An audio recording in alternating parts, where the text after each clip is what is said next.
Ciencia Fresca.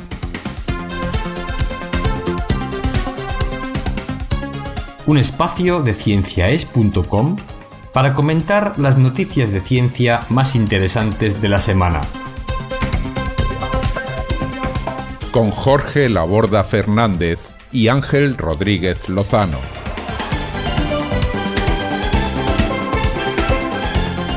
Ciencia Fresca se elabora gracias a las donaciones de las personas que nos escuchan. Si desea colaborar con nosotros, visite nuestra página web cienciaes.com. Muchas gracias.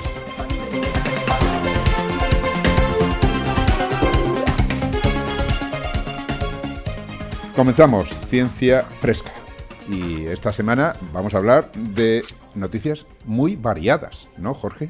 Pues sí, como en general intentamos hacer. Bueno, pues cuéntanos. ¿Cómo estás, Ángel? Buenos días. Bueno, tardes o noches. Buenos días, tardes o noches a todo el mundo, a todos los que nos escuchan. Bien, pues empecemos. ¿De qué nos vas a hablar hoy? Bueno, pues hoy voy a hablar de dos noticias, como suelo hacer. Una que tiene que ver con la terapia génica, un tema que todavía creo que no hemos tratado en esta Ciencia Fresca, porque quizás no ha habido noticias frescas sobre este tema. Bueno, ahora hay una, publicada por un enorme grupo de gente francesa, americana, en fin, varios países, para intentar curar una enfermedad bastante espectacular, digamos, bastante sorprendente, que es la de los niños burbuja, que son estos niños que carecen de un sistema inmune funcional, no pueden defenderse contra las infecciones y necesitan estar en una burbuja, evitando cualquier infección, hasta que o bien reciben un trasplante de médula ósea de un donante que sea compatible, que no es fácil encontrar, o bien son curados por medio de terapia génica. Y esto es lo que vamos a hablar, un nuevo ensayo clínico con una tecnología nueva que utiliza además virus como los del SIDA para nuestro beneficio. Una cosa que creo que es bastante interesante, cómo podemos convertir un virus tan pernicioso en algo que ahora es beneficioso. Y bueno, pues lo vamos a contar. Muy interesante. Y la otra noticia tiene que ver con los aromas de la cerveza y las moscas de la fruta. Son investigaciones que nos indican que gracias a las moscas, la cerveza tiene el aroma que tiene porque las levaduras producen unas sustancias volátiles que atraen a las moscas para el beneficio de la levadura.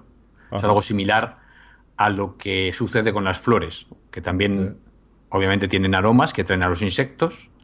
Las flores sacan el beneficio de poder reproducirse mejor porque se difunde el polen entre distintas plantas, distintos individuos, y eso favorece la reproducción de las flores. Bueno, algo parecido se ha visto que sucede de manera muy sorprendente con las levaduras y las moscas de la fruta, al menos las moscas del laboratorio, pero se cree, por los datos que se tiene, que está bastante extendido este mecanismo en la naturaleza, que luego contamos con más detalle. Además, es bastante curioso porque el descubrimiento se genera en un accidente de laboratorio que no tiene consecuencias graves para nadie, quizás para las moscas como mucho, pero que inicia una investigación que nos conduce a este artículo, que estaba publicado por un grupo de personas en Bélgica, que por cierto es uno de los países donde más y mejores cervezas se fabrican, y de hecho la investigación ha tenido que ver con las levaduras que son utilizadas para hacer cerveza, cómo mejorar esa producción de cerveza.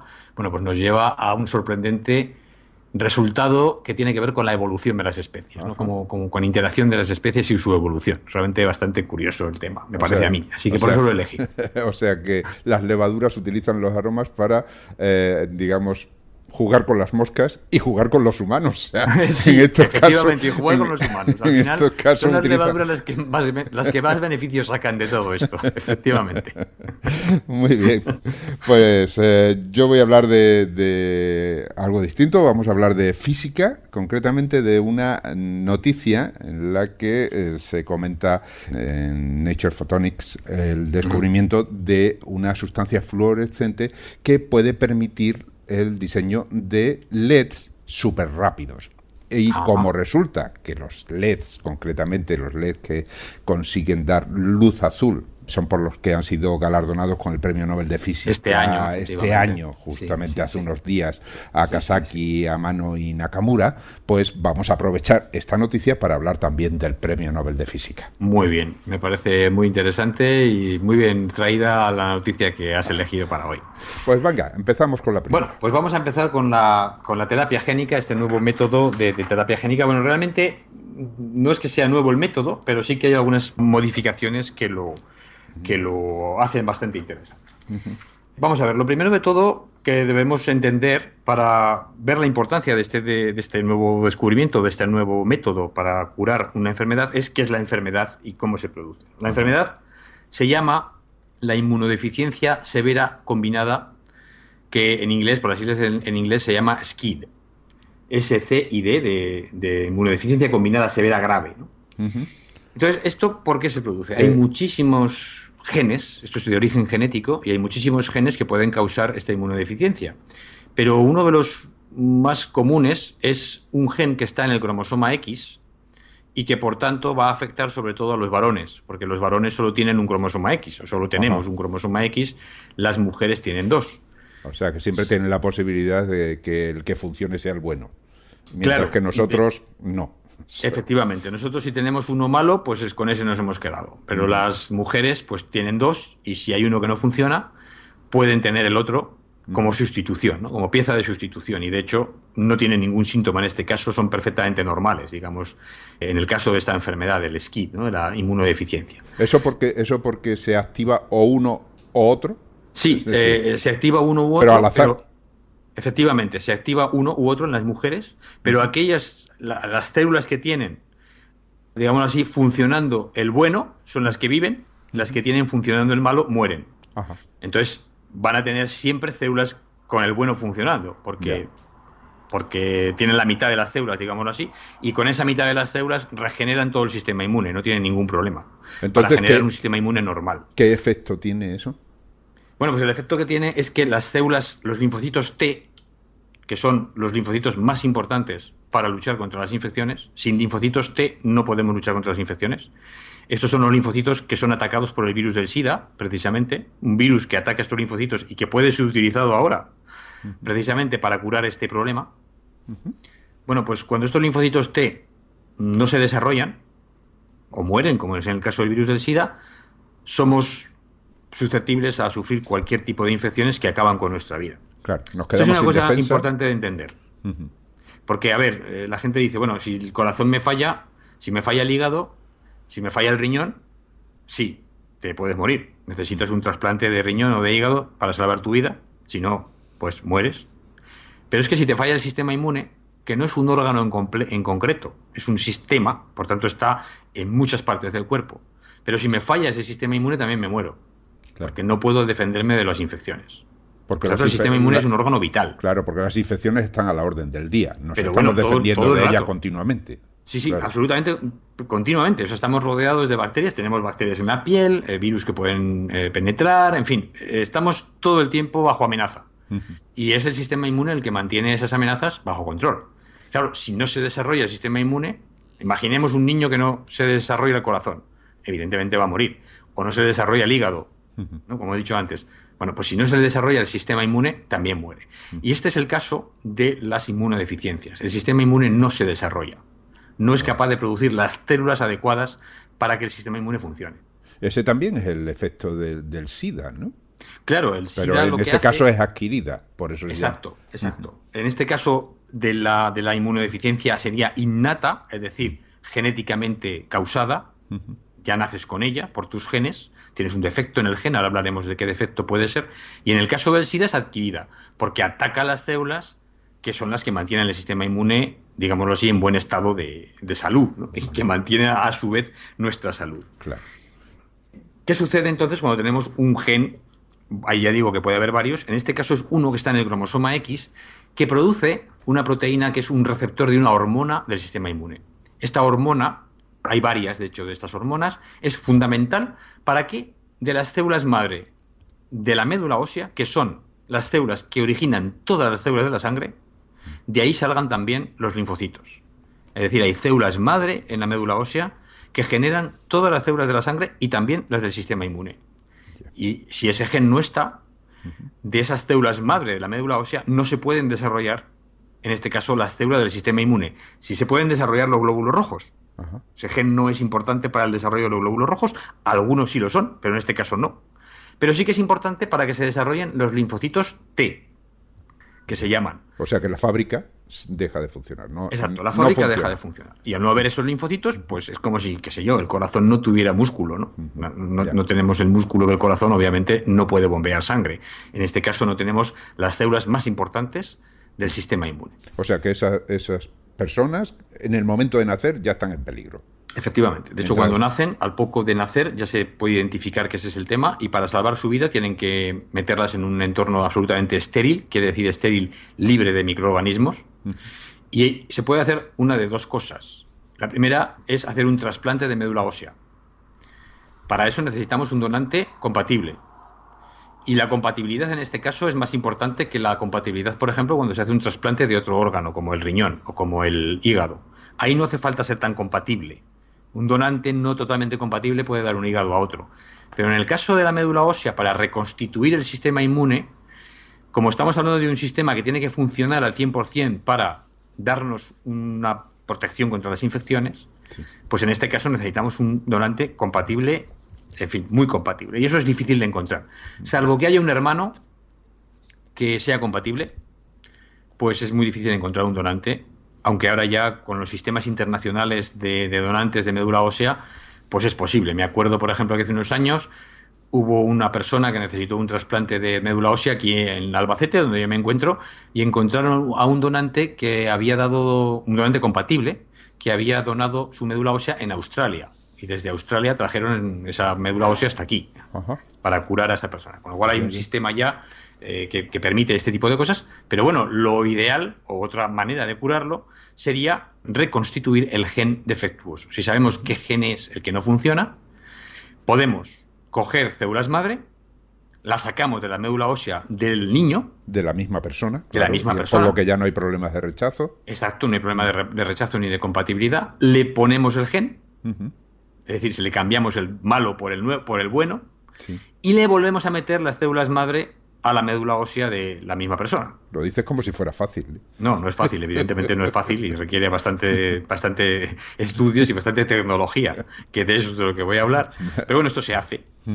Y bueno, si las células madre han incorporado ese gen nuevo, ese gen, digámoslo así, normal, funcional, entonces de esas células madre van a dividirse y van a diferenciarse y van a producirse todas las células del sistema inmune y vamos a tener un sistema inmune normal.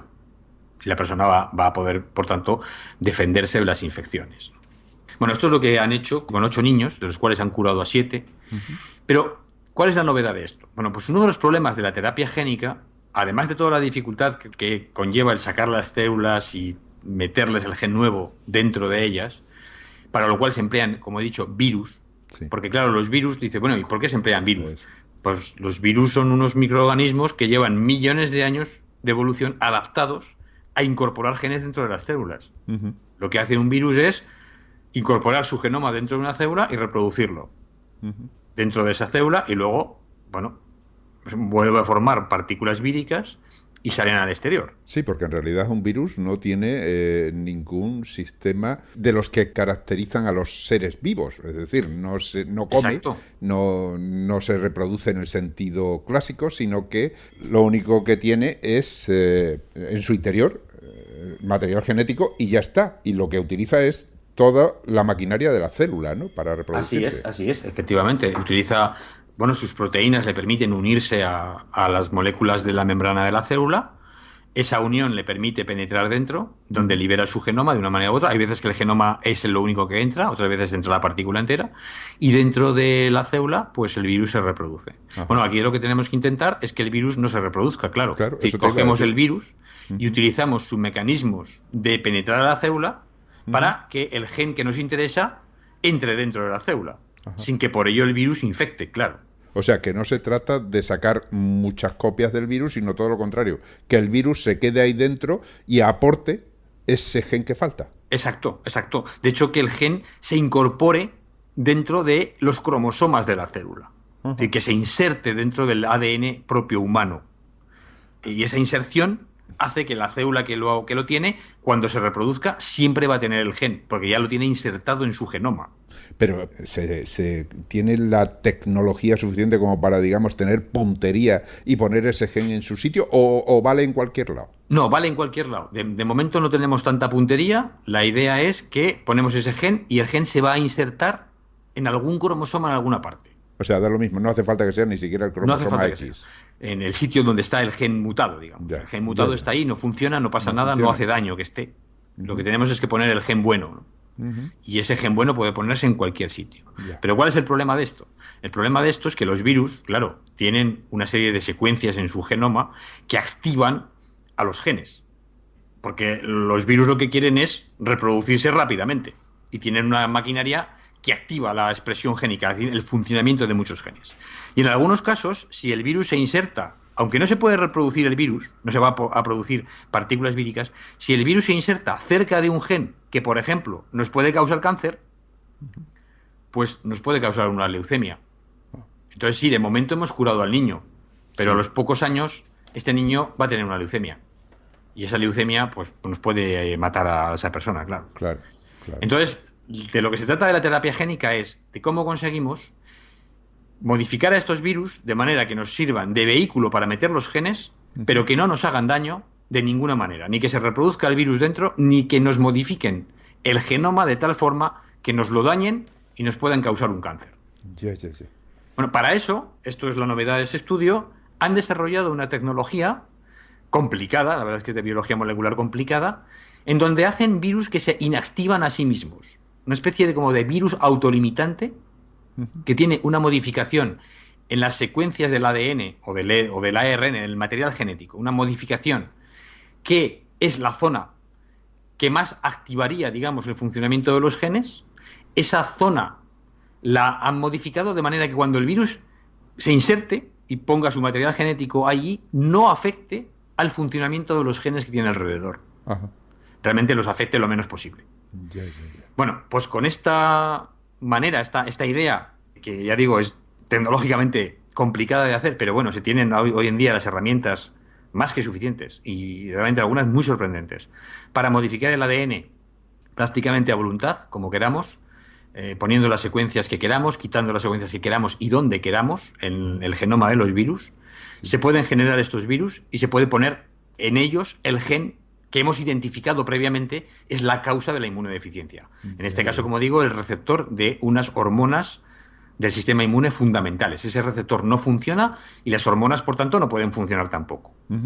Cuando le ponemos este receptor a los virus y lo insertamos, tratamos las células madre con estos virus. Esas células madre se han extraído de la médula del niño Del niño correspondiente, enfermo, ¿no? exacto. Y digo niño porque suelen ser Sí, varones, claro, como he dicho antes, no son niñas, suelen ser niños. Entonces, estas células madre, ahora modificadas genéticamente, se vuelven a insertar y se espera que se reproduzcan. Y efectivamente, los pacientes, cuando no son seguidos, es decir, vamos a ver si ahora ya empiezan a tener células T. Empiezan a generarse células T, lo cual se puede seguir de manera bastante fácil, por ejemplo, con anticuerpos específicos de esas células. Es decir, hay unas moléculas que son los anticuerpos que se van a unir solo a las células T. Ajá. No se van a unir a ninguna otra célula más del organismo. Claro, si no hay células T, se ve enseguida, no hay ninguna que se una. Ya. Pero si hay células T, se empieza a ver que se empiezan a unir. Las empiezo a poder detectar, ¿no? Y bueno, esto es lo que ha sucedido con los niños. De 8 niños, 7 se han curado. Por alguna razón, uno no ha podido ser curado. Y ahora estos niños van a ser seguidos durante 15 años para ver si tienen este tipo de problemas de leucemias, que se espera que no los tengan, porque además se ha estudiado si los virus se han insertado, en qué sitio se han insertado, si pudiera haber algún problema de algún oncogen o algún gen que pueda causar cáncer, y parece ser que en ninguno de los niños esto es lo que ha sucedido. O sea, con lo cual parece buenas noticias.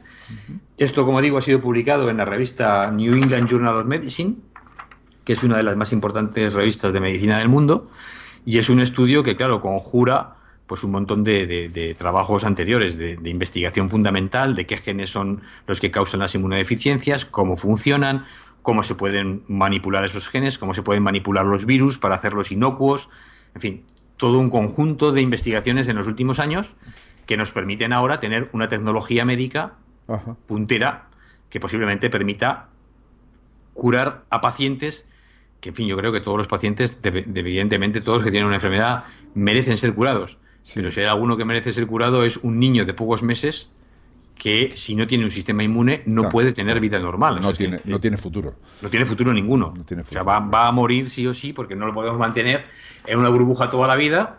Y bueno, obviamente eso sería impensable, ¿no? Prácticamente que casi que es mejor la muerte que vivir en una burbuja sin poder tener contacto con nadie el resto de la vida, ¿no? Claro, sobre todo. Entonces, y siempre en peligro, porque en cualquier momento siempre en peligro, puede... Siempre en peligro. Sí, sí. Entonces, bueno, pues yo creo que son estudios muy interesantes que nos dicen, pues esto, hasta dónde podemos llegar con esa tecnología médica y la esperanza que tenemos de poder curar enfermedades que hace unas décadas, unos años incluso solo, pues era impensable que pudiéramos curar. Y hoy se sabe a qué se deben y se tienen herramientas para poder paliar esos problemas. Sí, porque la terapia génica se conoce desde hace ya un tiempo, pero han sido muchas las dificultades para aplicarla, ¿no? Lo siguen siendo. En este caso es fácil. El hecho de que ahora ya se tenga éxito en determinados momentos ya es una buena señal, una buena noticia, ¿no? Sí. Desde luego un avance, yo creo que nos indica que vamos por el buen camino al menos en este tema, y sobre todo con la terapia génica de temas que tienen que ver con la médula ósea y con la sangre en general, sangre y sistema inmune, porque es lo más fácil de manipular. Porque al fin y al cabo, con que solo una o unas pocas células madre las hayamos modificado, de esas células madre, como son células madre, pueden regenerar todo el sistema inmune. Claro. Pero claro, si tengo un problema en el hígado o tengo un problema en el corazón o en el intestino, la terapia génica es muy complicada porque tendría que llevar el gen a todas las células del intestino. Claro. No solo a las células madre, porque no está claro que hay unas células madre del intestino o del hígado o del corazón que sean capaces de regenerar todo el órgano. Claro.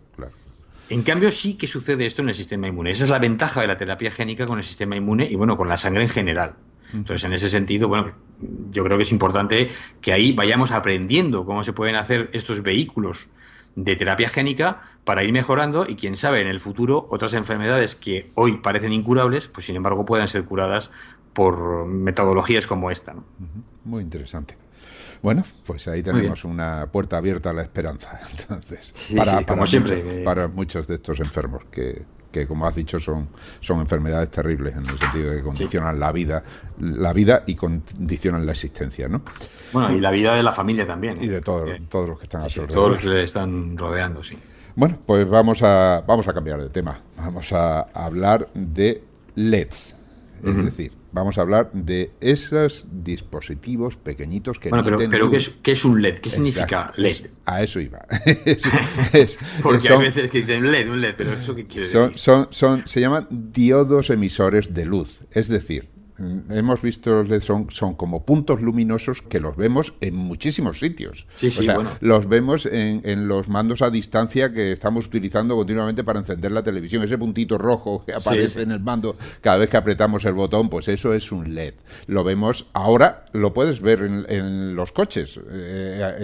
Hace un tiempo los coches llevaban una única luz en los intermitentes y en las luces de posición traseras que se utilizan para avisar que hemos pisado los frenos y demás, y sin embargo ahora tienen dibujos, unos son circulares, otros tienen forma de onda. Vamos viendo una gran variedad de avisos en los coches, ¿no? Y para qué hablar ya de esos paneles enormes que vemos cuando vamos andando por la calle, en las que se va cambiando la imagen continuamente como si fuera un enorme televisor, y que realmente están hechos de puntitos, que son puntitos luminosos, cada uno de ellos. Es decir, de buenas a primera, la vida no sería casi entendible, digamos, sin los LED, porque están en los teléfonos móviles, en las pantallas planas, es decir, abundan, y es impresionante que en tan poco tiempo se hayan ganado el mercado de esa manera, ¿no? Sí.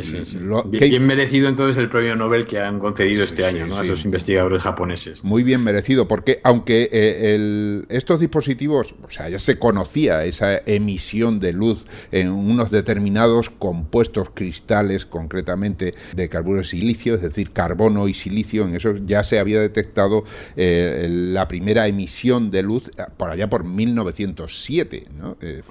Fue Nada menos. Sí, sí, hace muchísimo tiempo. Era un ingeniero de la Marconi Electronics y puso 2 contactos unidos a un cristal de carburo de silicio y comprobó que dependiendo del voltaje que se le aplicaba, ese cristalito emitía una luz amarillenta, incluso cambiaba de color cuando aumentaban el voltaje, ¿no? O sea que esa fue la primera vez que se vio este efecto, que en el fondo realmente lo que estamos haciendo es generar luz por el sistema, digamos, tradicional. La luz se genera porque los electrones que están en los átomos saltan de una capa a otra y liberan energía electromagnética de una frecuencia que nuestros ojos pueden percibir. O sea, que nosotros toda la luz que estamos percibiendo, que está a nuestro alrededor, está generada por electrones que saltan de un lado a otro en los átomos y nos la están enviando a nosotros.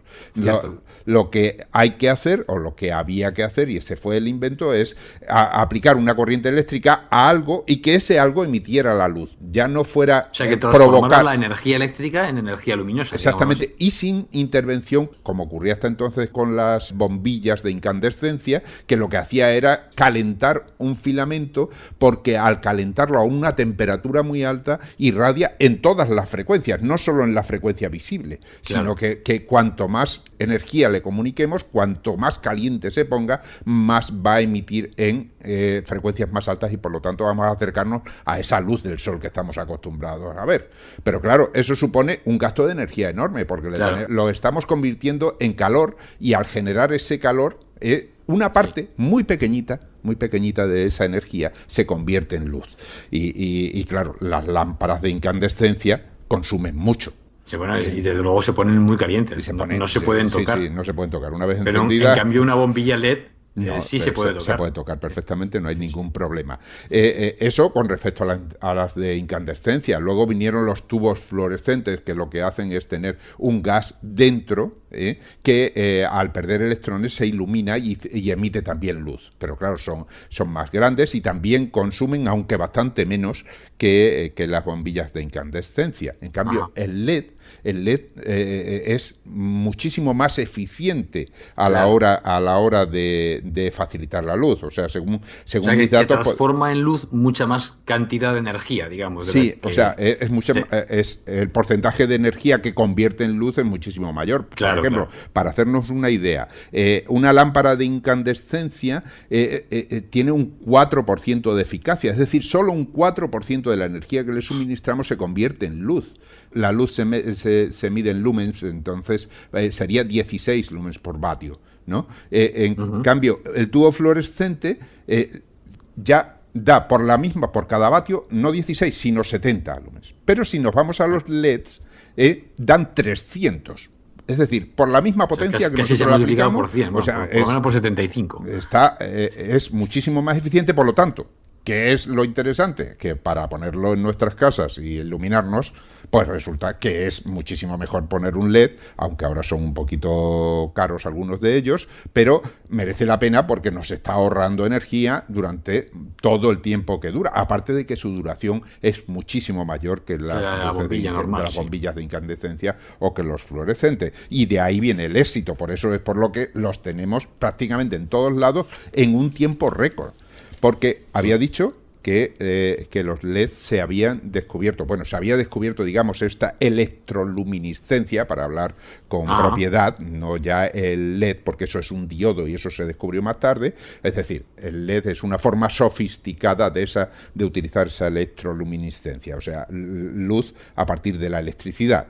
Entonces, se descubrió en 1907, pero luego eso tuvo muy poco desarrollo porque no había forma de interpretarlo, no se tenía la física básica que lo podía interpretar. Eso ya lo consiguió un físico de la Unión Soviética que se llamaba Losev, y entre 1920 y 1930 dio, digamos, la base, publicó varios artículos en los que trataba de explicar daba la base física del funcionamiento de esta electroluminiscencia.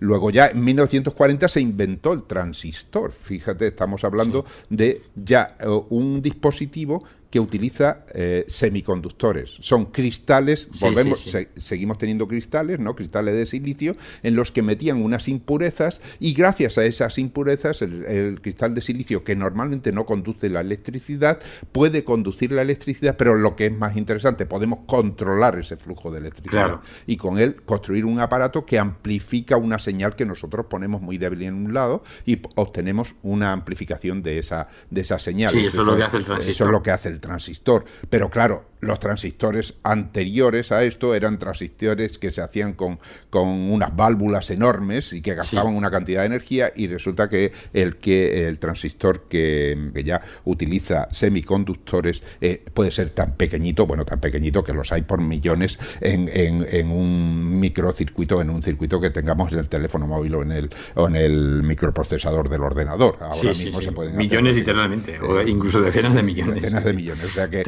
se puede hacer. Y entonces es cuando empieza ya a investigarse los LEDs, porque se utilizan diodos de semiconductor y esos cristales de carburo de silicio dopados, es decir, con impurezas, unas impurezas muy concretas. Es decir, el carbono tiene, el silicio, tienen cuatro electrones en la última capa. Cuando se unen unos a otros, digamos, se encajan perfectamente. Yo te doy 4, tú tienes 4, los compartimos y ya tenemos 8, que es lo que dice la física que tiene que existir en la última capa, ¿no? Lo máximo que puede tener un átomo es 8, salvando el helio y el hidrógeno, que están al principio de la tabla. Bueno, pues ¿qué ocurre si ponemos un átomo que en lugar de 4 tenga 3? Pues que falta ahí. Falta uno. Hay un hueco, y de hecho se llama así. Le llaman huecos en esos semiconductores. Pero ¿qué pasa si ponemos, en lugar de esto, ponemos otro átomo que tenga 5? Pues entonces sobra un electrón. Entonces ese electrón y esos huecos son los que luego pasan de un lado a otro y podemos controlar de una manera casi milagrosa, ¿no? Porque es que es impresionante todo lo que se ha podido hacer con eso, ¿no? Bueno, pues ya en 1950 fue cuando se empiezan a diseñar y a construir los primeros LED, que daban en principio una luz roja, conseguían una luz roja y se llegaba hasta el verde, pero no se pasaba de ahí. Es decir, no se conseguía el LED de color azul. Claro, si nosotros tenemos el rojo hasta el verde, no podemos conseguir el color blanco, porque para conseguir el blanco necesitamos el rojo, el verde y el azul como mínimo. Es decir, existe una terna de colores que al unirlos consiguen todas las frecuencias y podemos tener la luz blanca, los colores primarios. Bien, pues como faltaba el color azul, ahí es donde venía el enfoque de la investigación en aquellos tiempos. Y duró bastantes años, porque eso no se consiguió, y lo consiguieron los galardonados con el premio Nobel hasta 1995. O sea, fíjate el tiempo que pasó hasta que se llegó a eso. Y el problema consistía en conseguir un cristal, porque ya teóricamente se sabía de qué tenía que ser. Se sabía que el nitruro de galio, un cristal concreto, ese podía funcionar y dar esa luz azul. Sin embargo, lo que no se tenía es la tecnología para conseguir un cristal lo suficientemente grande como para que tecnológicamente se pudiera utilizar y pudiera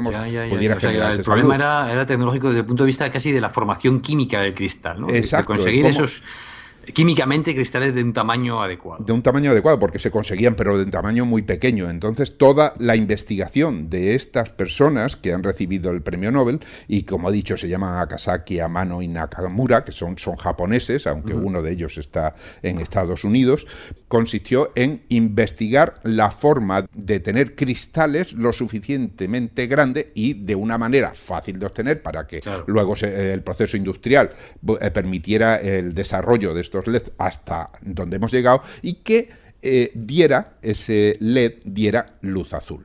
Con esa luz azul, luego, una vez que lo consiguieron, se puede conseguir luz blanca por varios métodos. Podemos coger LED que nos den el color azul, verde y rojo, un punto de 3, y lo mismo que funcionan nuestros ojos. Entonces, juntando los 3, conseguimos la luz blanca. Pero también hay otra fórmula. Y la otra fórmula consiste en recubrir ese LED que da luz azul con una sustancia fluorescente que, al recibir esa luz azul, la absorba y la reemita en una frecuencia menor, que generalmente puede ser rojo o verde. Claro. Entonces, con lo cual se mezclaría el azul y el rojo y el verde y darían blanco. Exacto. Y así tendríamos el blanco. O sea que realmente con el LED azul solamente y esta sustancia fluorescente conseguimos el color sería blanco. Una manera de convertir la luz azul del LED en luz blanca, de luz hecho. blanca. Y de hecho, ese es uno de los métodos más utilizados. Con el tiempo se utilizarán, dicen los expertos, pues ya existen, pero vamos, será fácil de acceder a esos que ya utilizan LEDs de 3 colores distintos y de una manera que sea económicamente viable y demás. Así que esta sustancia fluorescente, y a eso es a lo que iba con la noticia del principio, en la que decía que íbamos a comentar una noticia en la que se han descubierto pues LEDs que ofrecen una respuesta muy rápida y, por lo tanto, no existe un desfase entre la luz que se emite, la luz que emite el LED, la luz que absorbe, la luz que absorbe la sustancia fluorescente y la luz que emite luego esta sustancia fluorescente. Claro, porque efectivamente si hay una emisión de luz azul que luego tiene que ser absorbida por otra sustancia y esta sustancia emite otra luz, ahí hay un desfase. Ahí pasa un tiempo. Y lo que se intenta es que ese desfase sea tan pequeño que prácticamente no se note.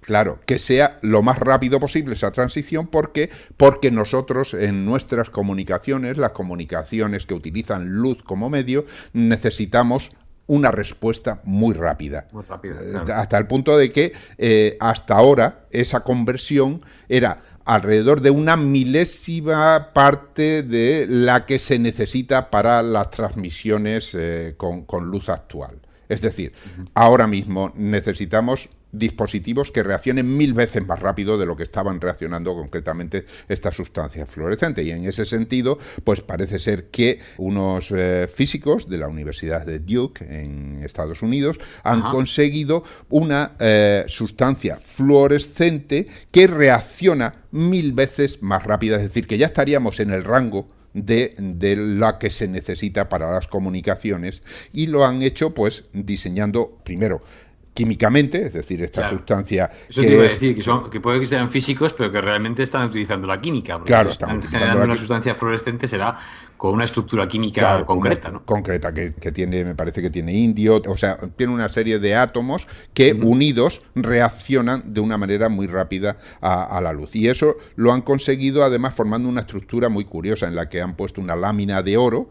Inicialmente, sobre la lámina de oro está esta sustancia fluorescente. Sobre esta sustancia fluorescente han colocado nanocubos, y cuando digo nanocubos quiere decir que su tamaño tiene del orden de 10 nanómetros. Es decir, la arista del cubo es de 10 nanómetros. O sea, muy pequeñísimo. ¿Pero nanocubos de qué? ¿De qué material? De plata. Y entonces, plata. O sea, tenemos una lámina de oro. Una lámina de oro, ponemos la sustancia fluorescente y ponemos repartidos nanocubos de plata separados a una distancia concreta uno de otro, del orden de nanómetros. Un nanómetro es una millonésima de un milímetro. Es decir, o sea, que cogemos 1 milímetro, que es la milésima parte de 1 metro, lo dividimos 1.000.000 de veces y esa es la medida de un nanómetro, ¿no? Bueno, pues estos nanocubos, al estar en contacto con esta sustancia y con el oro, lo que hacen es de alguna manera activar la sustancia fluorescente y hacer que reaccione muchísimo más rápido. Y gracias a eso se ha conseguido, debe ser algún tipo de transferencia de electrónica o algo, porque el oro y la plata son metales bastante conductores. Y además son metales y, lógicamente, lo que necesitamos es una transmisión de electrones. Es decir, la electricidad necesita conectores metálicos que vayan pasando de un lado a otro, que son luego los que van a activar los diodos LED, que lo que van a hacer es ofrecer esa luz y luego van a activar la sustancia fluorescente. Todo esto es lo que aparece en Nature Photonics, pero que viene, como digo, simplemente a dar un paso más en lo que es una investigación que empezaron estos investigadores japoneses, he dicho Akasaki, Amano y Nakamura, y que gracias a ellos, nuestra vida ha cambiado de una manera tremenda, aunque no nos hayamos dado mucha cuenta de ello, ¿eh? Pero sí, lo que sí hay que decir es que si uno pone una bombilla de LED en su casa, en ese lugar donde tenemos la bombilla de incandescencia, estamos gastando muchísimo menos dinero. Bueno, calculo que alrededor de un 90% menos, en algunos casos un 90% menos. Y al precio que se ha puesto la electricidad en este país, por ejemplo. Y no solo eso, es que también ahorramos pues esas emisiones de CO2, Sí. Porque claro, al gastar menos energía, obviamente somos mucho más ecológicos. Y luego son mucho más duraderos. También. Mucho más duraderos y además, bueno, yo creo que invirtiendo en LEDs también invirtimos en esa tecnología punta, como la acabas tú de explicar, que yo creo que definitivamente merece esa inversión y merece que ese apoyo por parte de la sociedad de ser utilizada, ¿no? Porque las ventajas son enormes comparadas con las tecnologías que se tenían hasta ahora.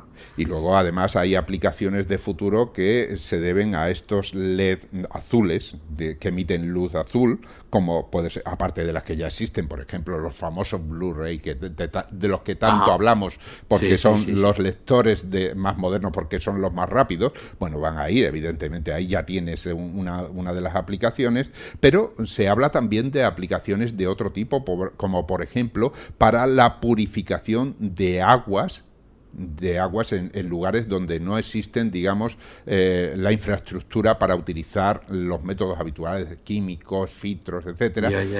Una forma de matar a las bacterias que puedan estar infectando o que puedan estar en el agua y puedan infectar a las personas sería utilizar diodos que emitieran no ya azul, sino ultravioleta. Y entonces con esa luz ultravioleta, simplemente con un aparatito que funcionara con estos diodos, pasándolo por que fuera encima, mucho más eficiente también en emitir esa luz ultravioleta, por tanto fuera energéticamente muy económica.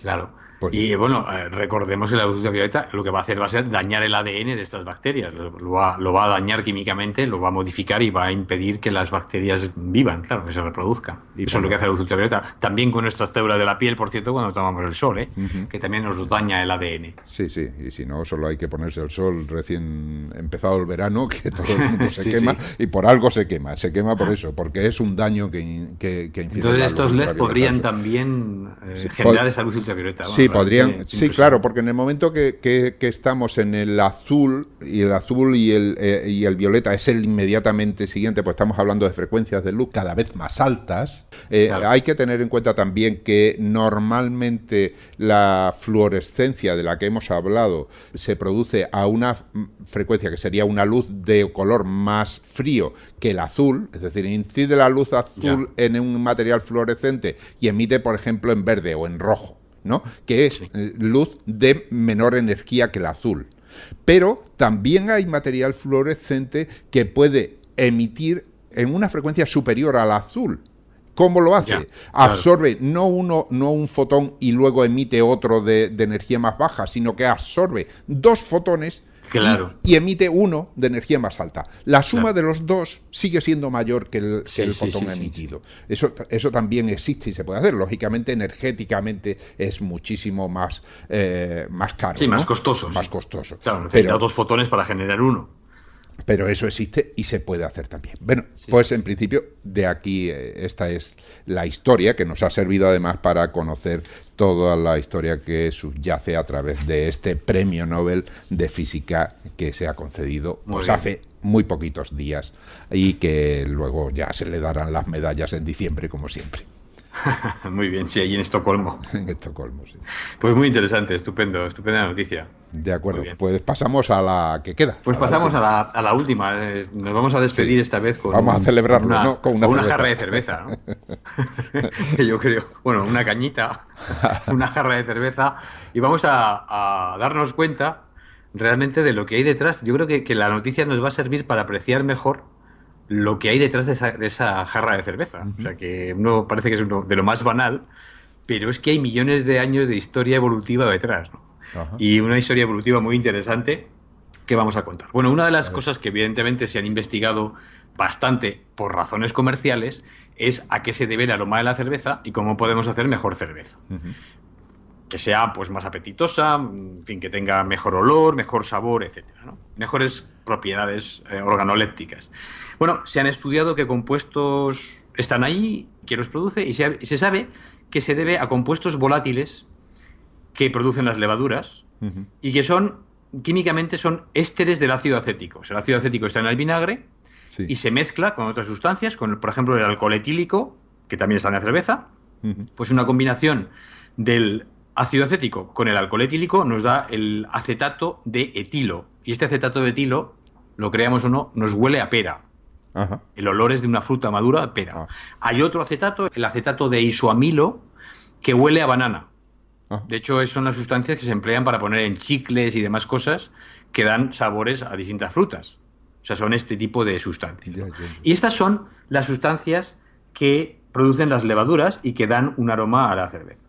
O sea que las Bueno, levaduras, que son realmente hongos sí, son hongos unicelulares, ¿no? microscópicos, o sea, Microscópicos, unicelulares, de una sola y célula. son lo que hacen realmente es alimentarse de ese zumo o del almidón, De los imagino, azúcares y de los de azúcares, las frutas de y la demás, fruta, efectivamente, se y al alimentan de ello. alimentarse como producto de desecho generan alcohol Bueno, y esos esta, aromas, esta ¿no? podía ser efectivamente una hipótesis. Estos productos son unos productos de desecho metabólico Ujú. que no sabemos muy bien por qué se producen, pero bueno, está claro que se producen durante la fermentación. Sí, La levadura que se emplea es la famosa Saccharomyces cerevisiae, la sí. levadura de la cerveza, que es la que se emplea también para hacer el pan.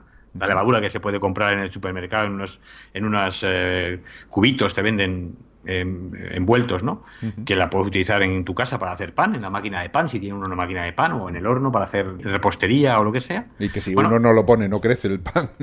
no, efectivamente, si no O se sea, pone no no crece el se pan, produce porque dióxido por de la carbono, no. fermentación se produce el dióxido de carbono Ujú. que produce la levadura, que es lo que hace hinchar el pan, ¿no? Ujú. Las burbujas de la cerveza es exactamente igual. Ujú. Entonces, una de las preguntas que desde el punto de vista científico hay que hacerse es esta, la que tú te has hecho. Bueno, esto, ¿por qué lo producen las levaduras? ¿De qué les vale a las levaduras hacer esto? ¿Son Ujú. productos de desecho que Sí. utilizamos los demás como si fueran realmente productos atractivos o tienen otra función? Ujú. Porque claro, obviamente las levaduras no van a fabricar para que la cerveza nos sepa mejor a nosotros, ¿no? Las levaduras en principio no saben ni que existimos, con Ujú. lo cual obviamente no. Esto es lo que se preguntan estos científicos que son de la Universidad de Lovaina y que responden a esta pregunta con experimentos muy elegantes. Ahora vamos a contar cómo lo hacen. Ujú. Son investigadores de la Universidad de Lovaina, que está en Bélgica, cerca de Bruselas, y es muy curioso que sean científicos belgas que, desde luego, su intención inicial no es averiguar nada evolutivo sobre la levadura o las moscas, como vamos a contar, sino cómo hacer mejores cervezas. Sí, sí. El interés es Pero comercial, está claro. comercial, está claro que tienen algún contrato con las compañías cerveceras de la zona, que hay bastantes y Ujú. muy buenas, por ahí, por esa zona de alrededor de Bruselas, en Bélgica, y bueno, pues obviamente tienen un interés en seguir siendo competitivos en la cerveza que Vamos, fabrican y en mejorar, si es posible, la claro. cerveza. O sea que es una Bueno, investigación que no tiene problemas económicos. no, no, de momento no, porque De momento efectivamente, mientras sigamos bebiendo cerveza, y creo que cada vez se bebe más cerveza en el mundo y menos vino, yo creo que hay una financiación muy importante y bueno, no hay más que ir a un supermercado para ver la cantidad de marcas de cerveza distintas y lo que se venden. Sí, sí, sí. Entonces, esos investigadores estaban investigando estas levaduras desde hace ya tiempo y una vez tuvieron un accidente en el laboratorio, un accidente banal. Sí. Se dejaron un fin de semana, estos descuidos que a veces los científicos cometen, pues se dejaron dos levaduras abiertas. Bueno, vamos a ver, lo primero que hicieron los investigadores, primero de todo, fue para intentar averiguar qué pasaba con estos compuestos volátiles que he mencionado al principio, intentaron averiguar si había algún gen que los producía. Y vieron que sí, que había una enzima que era la que catalizaba la reacción química necesaria para producir estos compuestos volátiles y tan aromáticos que eran, bueno, pues olorosos de manera favorable, ¿no? No nos gusta el olor. Entonces hicieron lo que se suele hacer son levaduras mutantes, es decir, selecciona una levadura que Ujú. no tiene el gen, que ha sido mutada en este gen, es deficiente en este gen y no produce esas sustancias olorosas. Y Ajá. ahora voy a ver si esta levadura puede vivir igual de bien. Ujú. A lo mejor tiene algún defecto. Igual estos genes tienen que ver, por ejemplo, con sustancias. Estas sustancias tienen un olor, es verdad, pero le sirven a la levadura, por ejemplo, para mantener un estado de oxidación-reducción aceptable, que no sean dañadas por oxidación, por ejemplo, o Sí. pueden servir para tener unas membranas en la célula, unas membranas externas de la levadura, que sean fluidas, que sean adecuadas para el intercambio de nutrientes o el intercambio de gases. Sí, lo Bueno, mismo que decías en la primera noticia, que claro, ocurría con nosotros, en ese caso, pues en este exacto. caso, con la levadura. Exacto, son levaduras mutantes que no tienen el gen, no producen estos compuestos, a lo mejor no pueden vivir bien. Ujú. Bueno, no fue eso lo que al parecer pasaba. Entonces hicieron estas levaduras mutantes y se ve que como vivían igual de bien, pues el que las hizo perdió interés y Ujú. las dejó un fin de semana en el laboratorio, las dejó ahí abiertas porque las iba a tirar a la basura diciendo, bueno, el experimento no ha funcionado, no me responde la pregunta. Las dejó ese fin de semana con la suerte de que en el laboratorio de al lado, que trabajaban con moscas, con la genética de las moscas Drosophila, pues es muy difícil también mantener a las moscas confinadas en un entorno que no se escapen. Y Que se hay escaparon moscas las por moscas. doquier. Efectivamente, yo he estado en laboratorios donde hay moscas, se trabaja con las moscas Drosophila y te puedo asegurar que están en el ambiente acompañando el trabajo diario de los investigadores volando por allí, ¿no? Entonces, bueno, se escaparon esas moscas del laboratorio y se fueron a las placas de levadura. Ujú. Y cuando llegaron el lunes se vieron que las moscas habían ido a solo una de las placas, no a Ajá. las dos. Habían ido a la placa que generaba esas sustancias olorosas. La otra Ajá. no estaba cubierta de moscas, digamos, no habían sido Mm. atraídas, las moscas no habían sido atraídas a esa placa. Ya, ya, ya. Entonces, bueno, Bueno, las esto. moscas irían en principio a comérselas. Exactamente, exactamente. Entonces, la sorpresa es, vamos a ver, yo tengo unas levaduras normales que tienen todos los genes normales y estas son las que traen a las moscas para comerse las levaduras. Ajá. En cambio, las mutantes no las atraen. Ujú. Bueno, eso quiere decir que la mutación sería ventajosa, porque en el entorno normal no atraería a las moscas para comérselas, ¿no? Claro. Con lo cual, ¿por qué razón tenemos entonces estas moscas, o sea, este gen?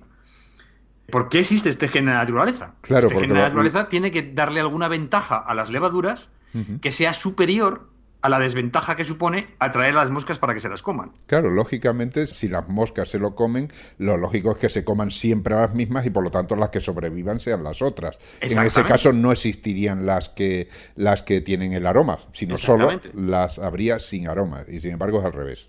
Claro, entonces esto es lo que los investigadores, que obviamente eran biólogos, bioquímicos y demás, pues se preguntan, ¿cómo es posible que la levadura normal tenga este gen y sea algo que en principio es en detrimento de las levaduras porque se las comen? Bueno, como habían visto que la función de este gen no tenía que ver con la propia vida de la levadura, no tenía que ver con una ventaja para la levadura misma, tuvieron que emitir hipótesis o buscar ventajas en otros sitios, ¿no? Ujú. Y una de las cosas que se dieron cuenta es que los insectos son también atraídos por flores, por plantas, que también emiten aromas, Sí. y que esto obviamente confiere una ventaja a las plantas. Las plantas dan un poquito de alimento al insecto, Ujú. por tanto, una parte de la energía de la planta se gasta en dar de comer a ese insecto, pero el insecto da una ventaja muy importante a la planta, que es diseminar el polen y favorecer la reproducción. Claro. Bueno, algo parecido podría estar pasando aquí. Ujú. Podría ser que las levaduras atrajeran a los insectos, se comieran parte de las levaduras, pero otras quedaran Ujú. impregnadas en sus patas y las moscas o otros insectos al volar diseminaran estas levaduras por otros sitios y favorecieran también la reproducción de las levaduras. Ajá. Bueno, en una serie de experimentos, y hay una serie de vídeos que vamos a colgar en internet, Sí, lo pondremos en primero las redes. demuestran los investigadores que efectivamente las moscas son atraídas por estos compuestos de la levadura y las levaduras que no los tienen no son atraídas. Pero luego hay otra serie de experimentos que hacen en recintos cerrados donde con cámaras de televisión incluso van viendo cómo van dejando levaduras por la placa, es decir, las moscas van a las zonas donde hay levaduras con aroma o sin aroma y van viendo cómo van diseminando estas levaduras una vez que han sido atraídas o no por esas levaduras. Y Ajá. comprueban de manera, en fin, ya digo, bastante elegante y bastante muy sólida, con pocas dudas, que las levaduras que tienen estos compuestos volátiles son diseminadas muchísimo más que las que no los tienen, y esto confiere una ventaja evolutiva, una ventaja reproductiva a las levaduras que tienen estos compuestos.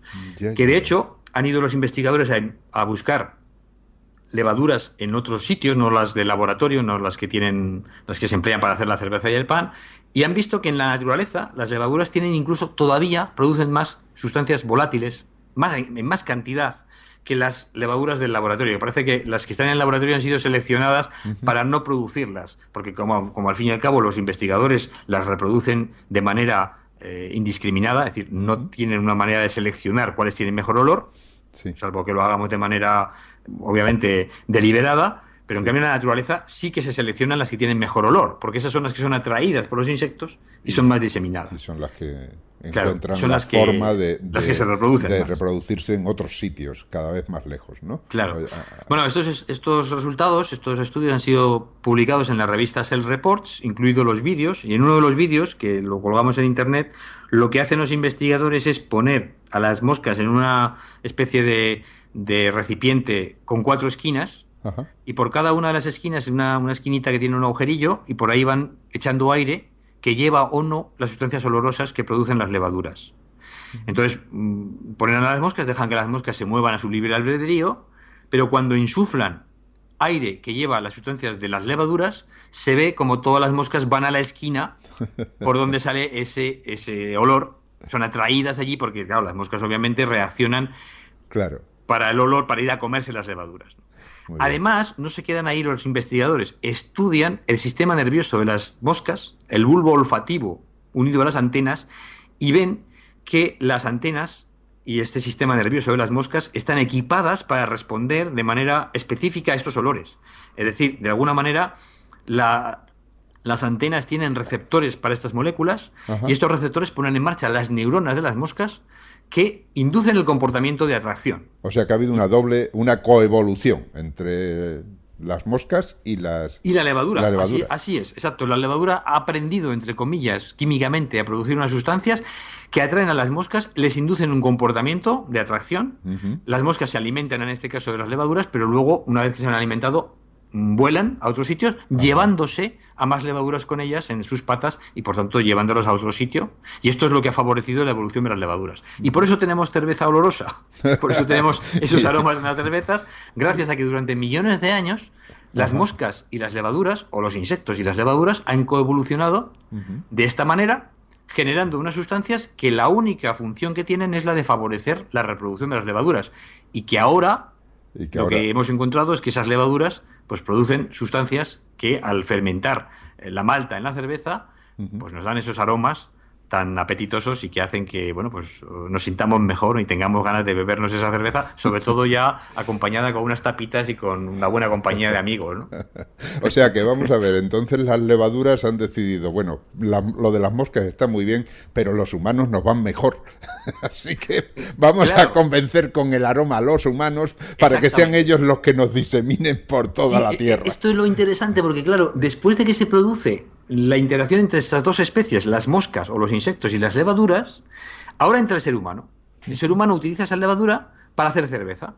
Y claro, se pone a investigar qué cepas de levadura son las mejores para hacer la cerveza.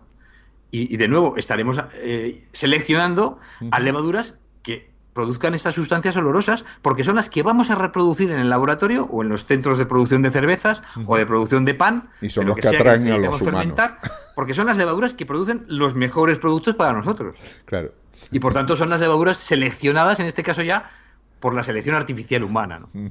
Pero que son las que más beneficio tienen. Con lo cual, las levaduras de todo este conjunto de interacciones inconscientes entre el metabolismo de lo que producen, las moscas que las detectan, pero claro, las moscas también tienen que tener su sistema nervioso para detectar estas cosas. Sí, sí, Tienen que claro. tener sus receptores para detectarlas. Entonces, claro, el detectar la levadura les ha servido a las moscas para alimentarse mejor. Las moscas que se alimentan mejor, es decir, que detectan esas levaduras, pueden encontrar una fuente de alimento que las otras que no lo detectan no la pueden encontrar. Por tanto, se generan moscas que tienen esa capacidad de detectar las levaduras.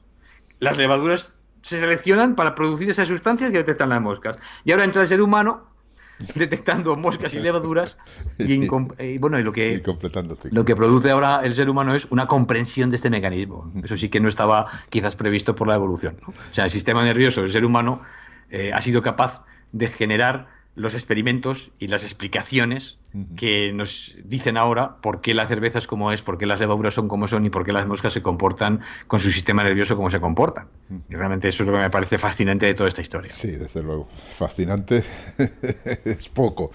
Sí. Bueno, pues nada, pues nos vamos a tomar una cerveza, ¿no?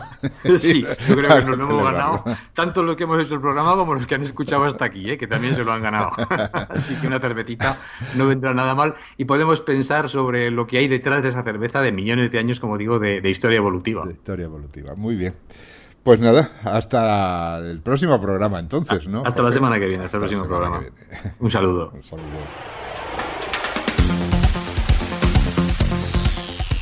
Han escuchado ustedes Ciencia Fresca. Un programa de cienciaes.com elaborado por Jorge Laborda Fernández y Ángel Rodríguez Lozano. En nuestra página web cienciaes.com les ofrecemos información adicional y la más amplia colección de programas de divulgación científica en español. Si le agrada nuestro trabajo, visite nuestra web y colabore a su mantenimiento con una donación. Cienciaes.com. Ciencia para escuchar.